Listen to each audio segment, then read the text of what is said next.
If your scalings have trigger points, then it can create all kinds of problems like nervy hands, problems in the shoulder, breathing issues, and so much more. Which is why today I'm not only going to show you how to locate these trigger points, but also how to release them like a massage therapist. My name is Adam. I'm the owner of trainmassage.com, and I've helped thousands of people get rid of their nervy pain with my online programs in record time. Now, what does it got to do with the scalenes? Well, it is one of the biggest players in TOS because not only is it a muscle that we tend to use every single day, but also because trigger points in the scalenes can actually mimic thoracic outlet syndrome pain without creating that compression on the nerves and blood vessels. And the way it does this specifically is through the fascia system, meaning when this muscle gets shorn and tight, including the fascia system that wraps around it and through it, it can actually create tension in the rest of the fascia system, all the way into the hands and arm. Now, to begin looking for trigger points and working on them, all you need to do is simply look for the most tender spot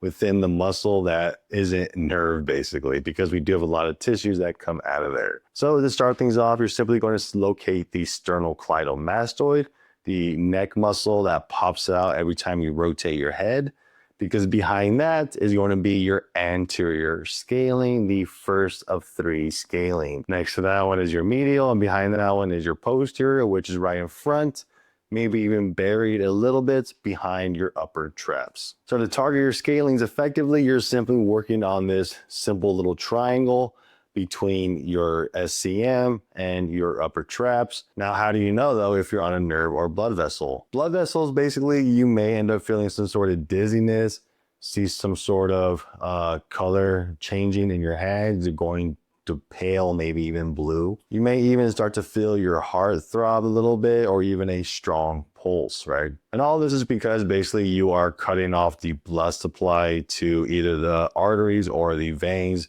depending on what direction is going the problems, right? Now, if you end up feeling a zingy pain, that's going to be nerve, or if the pain continues to get worse and worse and worse, regardless of how long you hold these techniques I'm going to show you in a minute, then there's also going to be a sign that it is a nerve and not a trigger point. Now, trigger points do feel like nervy pain, but the longer you hold it, the more that pain dissipates, or at least it just doesn't change. On top of that, trigger point pain can also create referral pain, can create pain in different areas of the body, meaning you press in the neck and you may all of a sudden feel pain in the arm.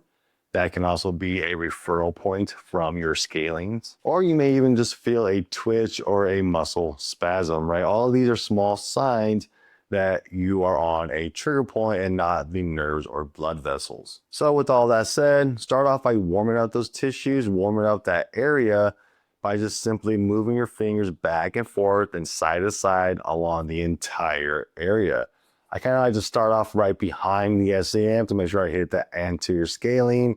And all I'm doing is going back and forth and side to side with low to medium pressure, just trying to either get blood flow into those tissues so we can help hydrate it, or we're trying to search for the most tender spot so we can work on it in the next technique. So once again, hit the entire area, just poke around a little bit, see what feels tender, what feels tight, and where it may also create that nervy pain or even that blood vessel pain, we'll call it. I'll go ahead and go back to that most tender spot that you found and start by doing micro movements on it. Simply pin down the most tender spot and then go back and forth and side to side, trying to basically rub it out as if you're trying to grind it down. And the whole goal of this is simply trying to loosen those fascia tissues, break up those little adhesions that are keeping those tissues stuck together. Do this for about 30 seconds to a minute. Now from here, go ahead and do a pin and stretch. Go ahead and pin down that most tender spot with your head tilted to the same side. What this is going to do is help contract the muscles with a slight passive contraction. And then you can kind of pin it down towards the neck, towards the collarbone.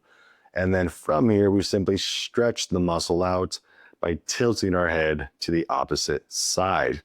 Do this technique for another 30 seconds to a minute. Now from here, you can either just recheck your pain, see how you're feeling, see if your symptoms come back whenever you're doing your certain activities, Or you can keep working on the muscles and keep working on those other trigger points that you may have found within the neck. Either way, let me know in the comment section how it goes.